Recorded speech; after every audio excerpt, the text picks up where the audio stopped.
मैथवी Salim channel पर आपका स्वागत है। हम क्लास 10th की मैथमेटिक्स पढ़ रहे हैं। हमारा चैप्टर चल रहा है पृष्ठीय क्षेत्रफल और आयतन।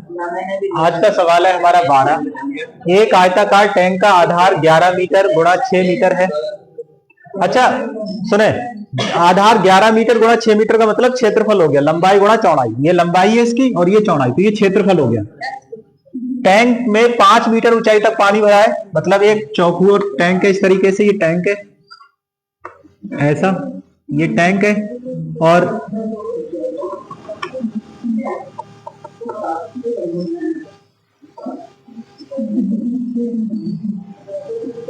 इस टाइप से ये टैंक है, ये टैंक है और इसमें जो पानी भरा है ये इसमें पानी भरा है, पानी भरा है 5 मीटर हाइट तक। तो इसकी जो हाइट है पानी की वो है 5 मीटर। 5 मीटर ऊंचाई तक इसमें पानी भरा है, ऐसे करके है ना। इसमें 5 मीटर की ऊंचाई तक पानी भरा है आयताकार टैंक की। फिर कह रहा है कि वाले 3.5 मीटर की ऊंचाई तक पानी भरा है। यदि पानी को त्रिज्या 3.5 मीटर वाले बेलनाकार टैंक में स्थानांतरित करना है, तो एक बेलनाकार टैंक है ये, इसी के बराबर में रखा है। तो इस वाले पानी को इस बेलनाकार वाले टैंक में उड़ेलना है तुम्हें, मतलब इसके पानी को इसमें डालना है, ये पानी इसमें स्थानांतरित करना है, लौटना है। कितनी त्रिज्या है इसकी? आर के मान दे रखा है इसका 3.5 मीटर। इस तरह से किया जाता है। तो पानी के तल की ऊंचाई कितनी होगी, यानी इसमें पानी का तल कितना ऊंचा होगा ये पूछ रहा है। जब ऐसे इसमें पानी डालते हैं, मान लेते हैं ये इसका तल इतना ऊंचा हो जाता है, यहां तक, समझ गए हैं? इस तरीके से तो ऐच ऊंचाई तक पानी भर जाता है, मान लेते हैं। तो सुनिए, तो आयताकार टैंक में पानी का आयतन बराबर होगा बेलनाकार बर्तन में पानी के आयतन के, क्योंकि सारा पानी इसमें आपने लौट दिया है। तो जितना इसका आयतन होगा पानी का, उतना ही पानी का आयतन इसमें होगा। सही है, आयतन बराबर होगा। तो हल कर रहे हैं। माना बेलनाकार बर्तन में पानी की ऊंचाई h है।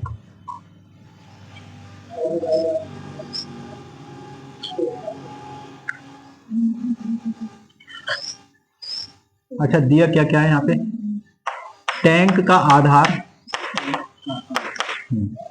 आधार दिया है आपका 11 मीटर गुणा 6 मीटर। तो ये हो गया आपका क्षेत्र। पानी की ऊंचाई h हो गई है 5 मीटर। इसे कैपिटल H मान लेते हैं।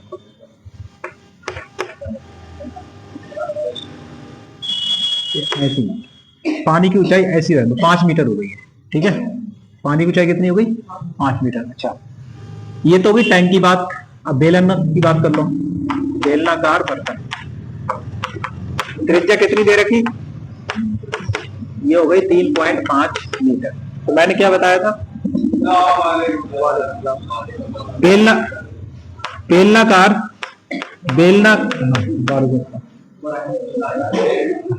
बेलनाकार बर्तन में पानी का आयतन ये बराबर होगा, वालेकुम अस्सलाम, आयताकार बर्तन में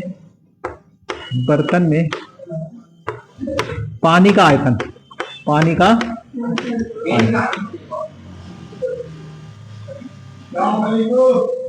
इधर रखनी होगा। हाँ बढ़िया।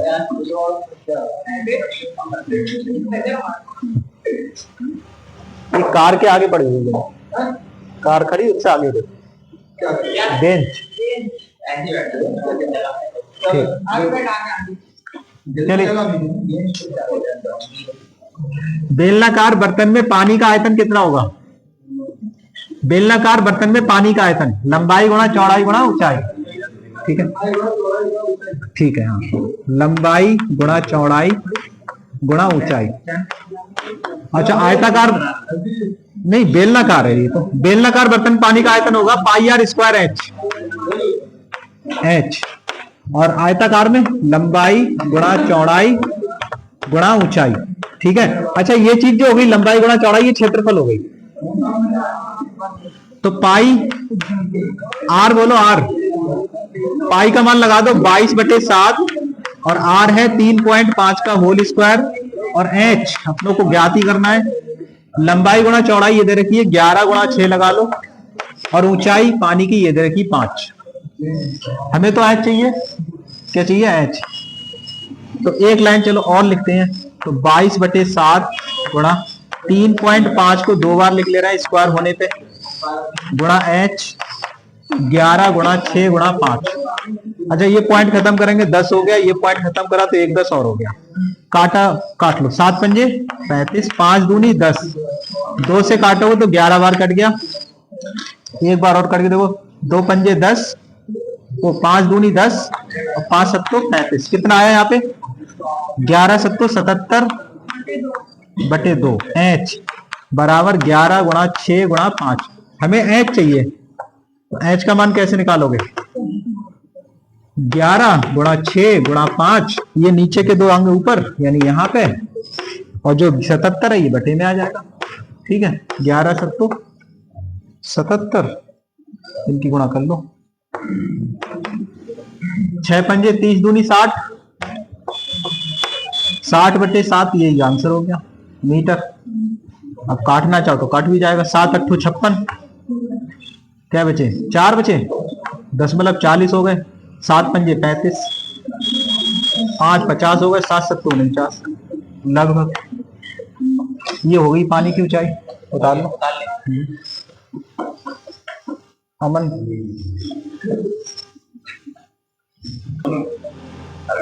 देखो, सवाल है, एक बेलनाकार भवन के ऊपर अर्धगोलाकार गुंबद बना है। एक भवन है जिसके ऊपर आधा गोला गुंबद बना है, और उसमें उपस्थित हवा का आयतन 41 सही 19/21 घन मीटर है। यदि गुंबद का आंतरिक व्यास भवन की कुल ऊंचाई के बराबर है तो भवन की ऊंचाई ज्ञात कीजिए। ठीक है, सवाल।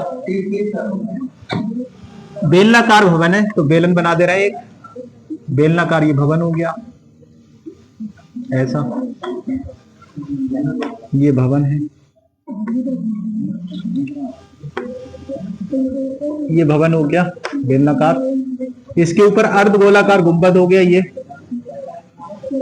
अर्धगोलाकार गुंबद है, इसका ये पूरा व्यास हो गया। व्यास इसका मान ले रहे हैं 2r है, और इसकी हाइट h। एक बेलनाकार भवन के ऊपर का गुंबद अर्धगोलाकार है और उसमें उपस्थित हवा का आयतन इतना है। यदि गुंबद का आंतरिक व्यास भवन की कुल ऊंचाई के बराबर है, गुंबद का आंतरिक व्यास, बड़ा इंपॉर्टेंट बात है, देखो ये भवन की कुल ऊंचाई के बराबर है, मतलब इसकी जो टोटल हाइट है ये है ना, ये 2r के बराबर है इस व्यास के। ये सवाल है। तो भवन की ऊंचाई पूछ रहा है हमसे, हाइट याद कर रहा है सवाल। तो हल माना गुंबद के आधार की त्रिज्या, गुंबद के आधार की त्रिज्या r है, और यहाँ पे देखो हवा का आयतन कितना है, हवा का आयतन, हवा का जो आयतन है वो ये लिख दो, बराबर 41 19/21।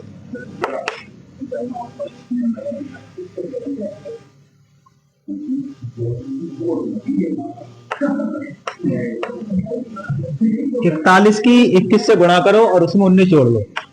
41 की 21 से गुणा करो और 19 जोड़ लो तो 41 आएगा। 2 एकम 2 और 2 चौक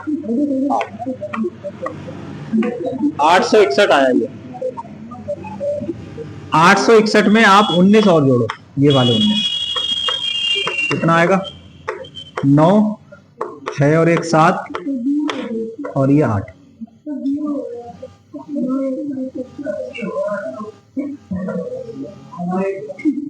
अच्छा 9 और 1 10 हो गया ना। अच्छा मैं समझ इधर को हो गया। 9 और 1 10, 6 और 1 7 हो गया। 9 और 1 10 और 1 8 हो गया। ठीक है 880 हो गया। तो क्या आएगा यहाँ पे देखो 880 बटे 21। सही है। चलो हाँ 21 इक्का 861 हो गए। उनमें 19 जोड़ लो तो 880।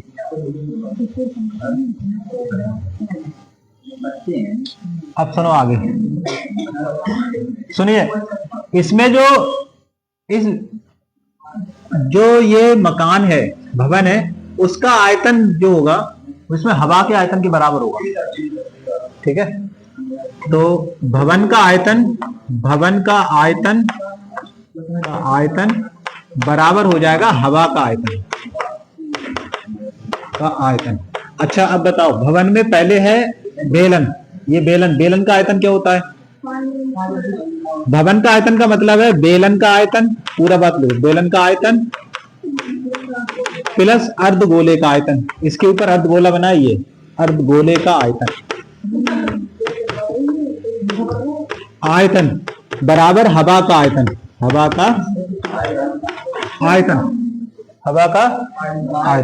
अच्छा बेलन का आयतन होता है पाई आर स्क्वायर एच। अर्धगोले का आयतन 2/3 पाई आर क्यूब। हवा का आयतन 880 बटे 21। 821 बटे 21।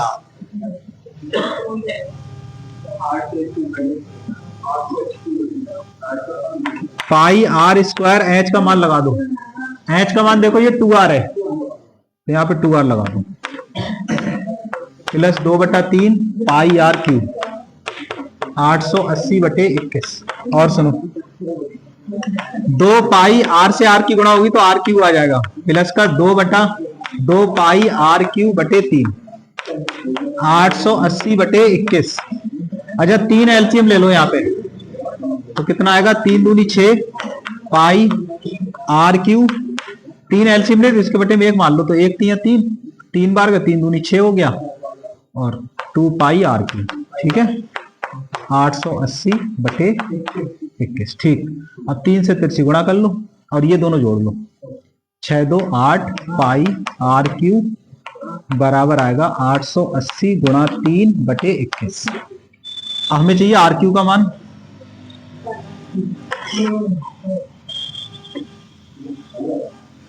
तो अभी रुको 8 पाई का मान भी लगाई दो। पाई का मान होता है 22 बटे 7।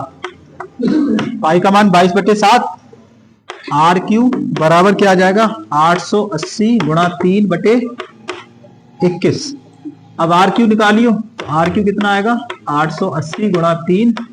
ये 7 ही आएगा ऊपर और 8 और 22 ये नीचे आएगा। ऐसे कर अब काटो 7 तिया 21 और 3 से कट गया 3 22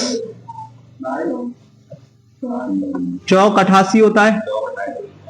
ठीक है 0 40 आएगी और 8 पंजे 40।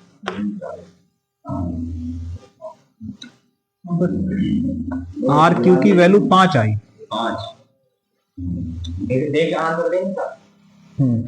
आर क्यू की वैल्यू 5 आई तो आर कितना होगा? घनमूल लेना है 5 का। 2 दूनी 4 दूनी 8 ज्यादा होता है तो 1.5 15 15 225 होता है। 225 की फिर 15 से गुणा करिए 15 दूनी 30। हाँ 15 दूनी 30।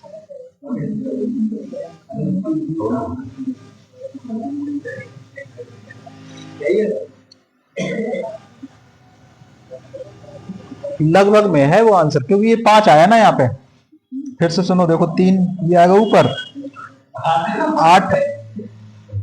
8 पाई का मतलब 22 बटे 7 हो गया। 8 बटे में 7 ऊपर आ गया 3 ये हो गया और 8 गुणा 22 हो गया और 21 ये आ गया। कोई मान रह गया यहाँ से? कोई मान नहीं रहा। काटा 22 चौक 88 होता है, 40 कट गया, 8 पंजे 40 कट गया, 5 आया, 7 3 21 21 पूरा कट गया, 5 ही आया, 5 ही आया भाई। चलो 5 का जो घनमूल होगा वो लगभग में कितना होगा, आर की जो वैल्यू होगी 15 15 होता है 225 होता है। अब इसकी 15 से फिर गुणा करो तो 15 दूनी 30, 3 पॉइंट कुछ आएगा, तो इसे हम कह सकते हैं 1.53 कह दो, चलो थोड़ा और बढ़ा लो 1.53, इसका क्यू ऐसे लिख लो, तो आर की वैल्यू लिख लो 1.53।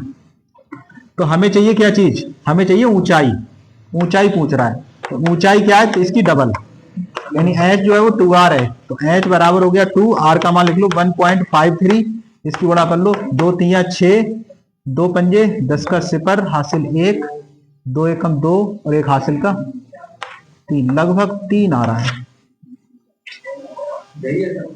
हाँ उतार लो, नहीं वो सब सही है, ये 1.7 के करीब बैठा है, 1.72 लिख लो चाहो तो, 1.72, तो 1.72 यहां लिख लो। अब इसकी जो गुणा करोगे तो आएगा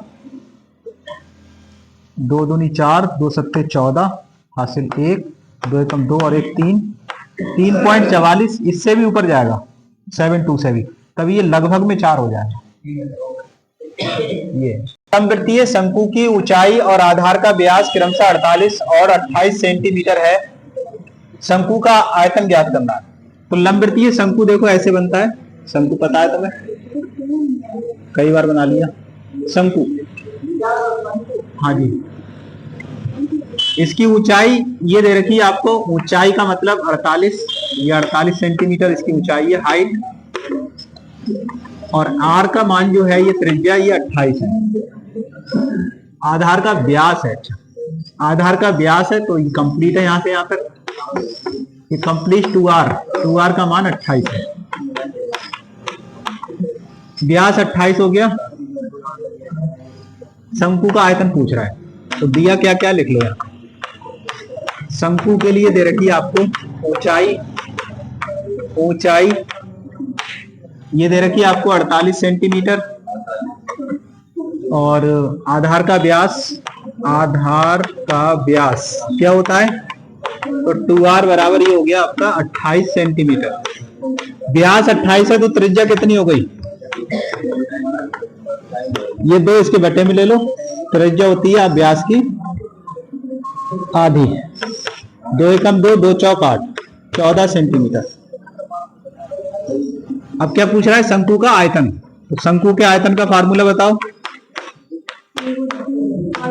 ठीक, एक शंकु का आयतन होता है, एक बी बराबर आयतन 1/3 पाई आर स्क्वायर एच होता है। शंकु का आयतन क्या होता है, 1/3 पाई आर स्क्वायर एच। जब ये पार्ट पढ़ाया तो सारे फार्मूले पहले लिखा दिए मैंने। 1/3 पाई का मान देखो 22/7, और आर कितना है देखो, आर 14 का वर्ग है, और ऊंचाई 48 है। बस इसे हल करना है तुम्हें। 1/3 22/7, 14 को 2 बार लिख ले रहे हैं, गुणा 48, 7 दूनी 14 हो गए, 3 से काट लो, ये कट जाएगा, 3 एकम 3, 3 छक 18, गुणा करना है, 22 दूनी 44 कर लो, ऐसा करो 22 ऐसी रहने दो, 14 दूनी 28 कर लो, गुणा 16 कर लो, ऐसे लिखो। तो b बराबर आया 16 की 22 से गुणा कर लो पहले, 16 दूनी 32 के 2 हासिल 3, 16 दूनी 32, 32 3 35, 352 गुणा 28। अब 352 की 28 से और गुणा, 8 दूनी 16 के 6 हासिल लगा 1, 8 में 40 और 1 41 का 1 हासिल 4, 8 3 24 और 4 28, 2 दूनी 4, 2 पंजे 10 का सिपर हासिल 1, 2 3 6 और 1 7, 6 4 5 8 7 2 9। बी का मान आया 9856 सेंटीमीटर क्यूब आएगा इसका मतलब, या फिर लिख सकते हो घन सेंटीमीटर। तो आयतन कितना आया, आयतन आया 9856 घन सेंटीमीटर। वहां पे क्या लिखते थे, वर्ग, और यहाँ पे क्या आएगा, घन। इस क्यूब को कहते हैं घन। उतारो। एक बर्तन एक उल्टे शंकु के आकार का है, तो उल्टा शंकु ऐसे बना लो, इस टाइप का बर्तन है। एक उल्टे शंकु के आकार का है, इसकी ऊंचाई 8 सेंटीमीटर है। इसकी ऊंचाई कितनी है, यहां से लेके यहां तक, ये 8 सेंटीमीटर इसकी ऊंचाई है, h 8 सेंटीमीटर है, और इसके ऊपरी सिरे की त्रिज्या 5 सेंटीमीटर है। ये त्रिज्या r हो गई 5 सेंटीमीटर। 5 सेंटीमीटर है। ये ऊपर तक पानी से भरा है, पानी से भर दो।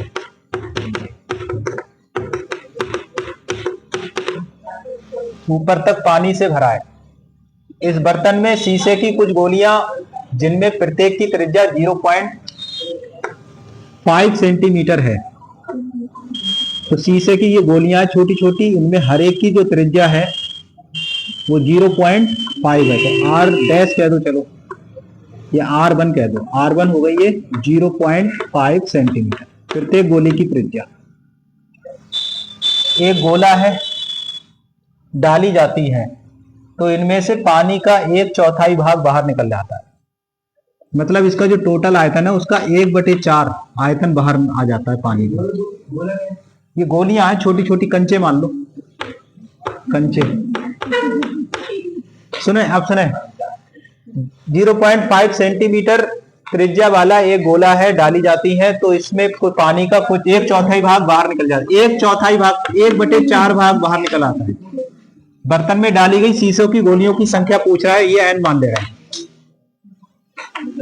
हल, माना शीशों की गोलों की संख्या, शीशे की गोलियों की संख्या, गोलियों की संख्या स्मॉल n है।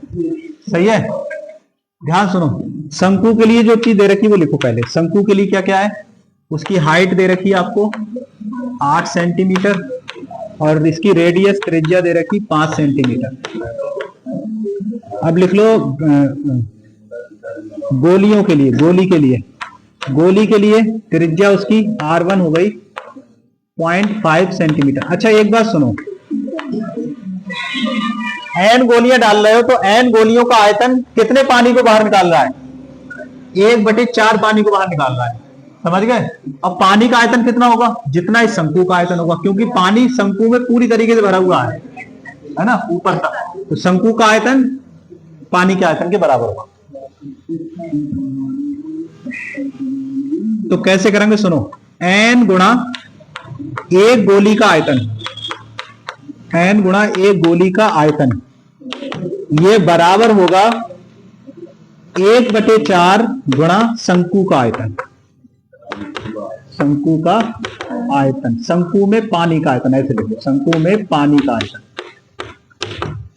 शंकु में पानी का आयतन ही शंकु का आयतन। तो n गुणा एक गोली का आयतन कितना होगा, गोली गोल होती है तो गोले का आयतन 4/3 पाई r3। हमने गोले की त्रिज्या r1 मानी तो r1 की 1/4, शंकु का आयतन 1/3 पाई r² h। कुछ कट रहा है, देखो पाई से ये पाई कट गया। और सुनो, ये वाले 3 से ये 3 भी कट गए, तो क्या बचा, n गुणा 4r1³ बराबर आया 1/4 r² h। ठीक है,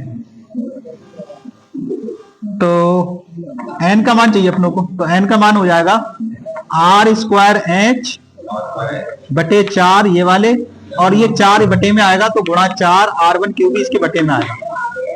सही है, अब बस मान लगा दो, इसमें आंसर आ जाएगा। तो n की वैल्यू देखो, r², r कहाँ है 5, तो r² का मतलब 5 की 2 बार गुणा कर दो। h हो गया 8 गुणा 8 बटे 4 गुणा 4, r1³ 0.5 की 2 बार गुणा 0.5 0.5 R1 क्यू है तो एक बार और गुणा करें 0.5। सही है। देखो पॉइंट खत्म करोगे 10, ये पॉइंट खत्म करा 10 और ये पॉइंट खत्म करा 10। अच्छा ऐसा करो, यहाँ पे एक बार लिख लो, उसके बाद ज्यादा बेहतर रहेगा। R1 स्क्वायर R स्क्वायर 5 का स्क्वायर गुणा क्या था अपना 8 बटे 4 गुणा 4 R1 क्यू का मतलब है 0.5 का होल क्यू। ठीक है। इसके बाद 5 5 5 5 5 एकम 5 दूनी 10 2 दूनी 4 2 चौक 8 से 8 क्या बचा 10 ढाई 100 गोलियां डाली है, मतलब गोलियों की संख्या 100।